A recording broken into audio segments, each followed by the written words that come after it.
ഈ പട്ടിയാർ ബംഗ്ലാവിൻ്റെ ഒട്ടേറെ ചരിത്രങ്ങളുണ്ട്. 150 വർഷത്തോളം മുന്നേ ഈ ബ്രിട്ടീഷുകാർ അവർക്ക് വേട്ടയാടുന്നതിന് വേണ്ടിയും അവരുടെ സുഖാസത്തിന് വേണ്ടിയും കെട്ടിയുണ്ടാക്കിയിട്ടുള്ള ഒരു ബംഗ്ലാവാണെന്നാണ് പറയപ്പെടുന്നത്. അതുപോലെ തന്നെ ഈ മലനിരകൾക്ക് മുകളിലായി രണ്ടാം ലോക മഹായുദ്ധകാലത്ത് ഒരു ഫ്ലൈറ്റ് തകർന്നു വീണതിൻ്റെ അവശിഷ്ടങ്ങൾ ഇവിടെ നിന്ന് പിന്നെ ആദിവാസികൾ കാട്ടിൽ പോകുന്ന സമയത്ത് കണ്ടെടുത്തതായിട്ടുള്ളൊരു ചരിത്രം പറയപ്പെടുന്നുണ്ട്.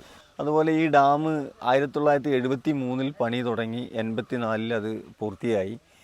തമിഴ്നാടിൻ്റെ മുഖ്യ കുടിവെള്ള സ്രോതസ്സായി ഉപയോഗിക്കപ്പെടുന്നത് ഈ ശിരുവാണി ഡാമിലെ വെള്ളമാണ്. പട്ടിയാർ ഇൻസ്പെക്ഷൻ ബംഗ്ലാവ് എന്ന് പറഞ്ഞാൽ അറൗണ്ട് 150 ഇയേഴ്സോളം പഴക്കമുള്ളൊരു ബംഗ്ലാവാണ്. അതിൻ്റെ ഒരു മെയിനായിട്ടുള്ള അട്രാക്ഷൻ പോയിന്റ് എന്ന് പറഞ്ഞാൽ ഈ ശിരുവാണി ഡാമും പിന്നെ ഒരു മുത്തിക്കുളം എന്ന് പറഞ്ഞിട്ടുള്ള ഒരു വാട്ടർഫോൾസും ഉണ്ട്. അത് ഫേസ് ചെയ്തിട്ടാണ് പട്ടിയാർ ഇൻസ്പെക്ഷൻ ബംഗ്ലാവ് സിറ്റുവേറ്റ് ചെയ്യുന്നത്. ശിരുവാണി ഇപ്പോൾ നിലവിലിപ്പോൾ ഒരു റീസണായിട്ട് കഴിഞ്ഞൊരു നവംബർ 1 തൊട്ട് ഒരു എക്കോ ടൂറിസം തുടങ്ങിയിട്ടുണ്ട്. കേരള ഫോറസ്റ്റ് ഡിപ്പാർട്ട്മെൻറ്റിൻ്റെ അണ്ടറിൽ ഒരു എക്കോ ടൂറിസം തുടങ്ങിയിട്ടുണ്ട്. അതിൽ മെയിനായിട്ട് നമ്മൾ ഫോക്കസ് ചെയ്യുന്നത് ജംഗിൾ സഫാരിയാണ്. ഒരു വൺ സൈഡ് ഒരു 21 കിലോമീറ്ററോളം വരുന്നൊരു ജംഗിൾ സഫാരി, 2 സൈഡ് 42 കിലോമീറ്റേഴ്സ് ഉണ്ട്. അതുകൂടാതെ തന്നെ ഒരു പോയിന്റ് എത്തുമ്പോൾ അവിടെ നിന്ന് 1 കിലോമീറ്ററോളം വരുന്ന ഒരു പുൽമേട് ട്രെക്കിംഗ് കൂടി ഉണ്ട്. ആ ഒരു ട്രെക്കിങ്ങിലേക്ക് കയറി കഴിഞ്ഞാൽ ഏകദേശം ഒരു ഹോൾ കോയമ്പത്തൂർ നമുക്ക് കാണാൻ പറ്റും. ഇഷായോഗ, വെള്ളിയങ്കിരി ഹിൽസ് ഇതുപോലുള്ള കുറേ പോയിന്റ്സ് കാണുന്ന കേരളമേട് പോയിന്റ്സ് നമുക്ക് കാണാൻ പറ്റുന്ന ഒരു ഏരിയയാണ്. ശിരുവാണി ഡാം എന്ന് പറഞ്ഞാൽ ഇപ്പോൾ നിലവിൽ ഒരു ഏഷ്യ സെക്കൻഡ് പ്യൂറസ്റ്റ് വാട്ടർ ആയിട്ടാണ് പറയുന്നത്. കാരണം അത്രയും ഒരു ഹ്യൂമൻ ഒരു അൺടച്ച് ഇല്ലാത്തൊരു ആദ്യം ഹ്യൂമൻ ഇൻ്റർഫറൻസ് തീരെ വളരെ കുറവായിട്ടുള്ളൊരു ഡാമാണ്.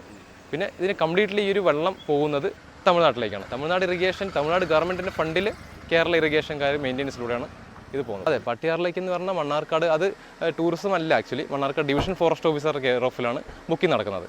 പിന്നെ ആ പേയ്മെൻറ്റ് കാര്യങ്ങൾ നമ്മൾ ട്രഷറി വഴിയാണ് ചെയ്യേണ്ടത്. പാലക്കാട് ജില്ലയിലെ ഏറ്റവും പ്രകൃതിരമണീയമായ സ്ഥലമാണ് ഈ ശിരുവാണി. സാധാരണ കാണുന്ന സ്ഥലങ്ങളിൽ നിന്നും തികച്ചും വ്യത്യസ്തമായ പച്ചപ്പിനുള്ളിൽ ഈ പ്രകൃതിക്ക് നടുവിലുള്ള ഒരു വല്ലാത്തൊരു ആംബിയൻസ് ആണ് ഈ സ്ഥലത്തിനുള്ളത്. മാത്രമല്ല ഇപ്പോൾ നിങ്ങൾ നോക്കിയിട്ടില്ലേ, ഇപ്പോൾ ഇവിടെ ഒരു ഊട്ടിയുടെയൊക്കെ ഒരു ക്ലൈമറ്റാണ് ഇപ്പോൾ ഇവിടെ ഉള്ളത്.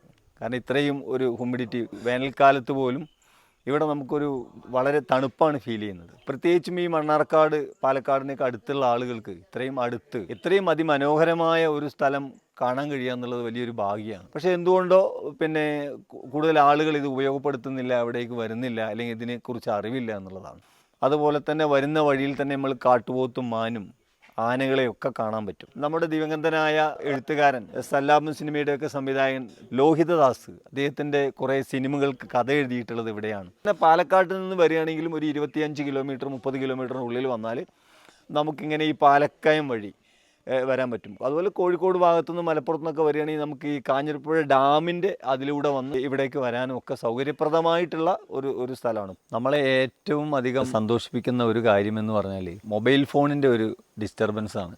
നമ്മുടെ മനുഷ്യൻ്റെ ഒരു ജീവിതത്തിലൊരു പുതിയ കാലത്തിൻ്റെ ഒരു വിഷയം. പക്ഷേ ഇവിടുത്തെ ഒരു ഏറ്റവും വലിയ ഒരു സംഭവം എന്ന് പറഞ്ഞാൽ ആ ചെക്ക് പോസ്റ്റ് ഇങ്ങോട്ട് കടന്നു കഴിഞ്ഞാൽ പിന്നെ കിലോമീറ്ററുകളോളം മൊബൈൽ ഫോണിന് ഇവിടെ റേഞ്ചില്ല.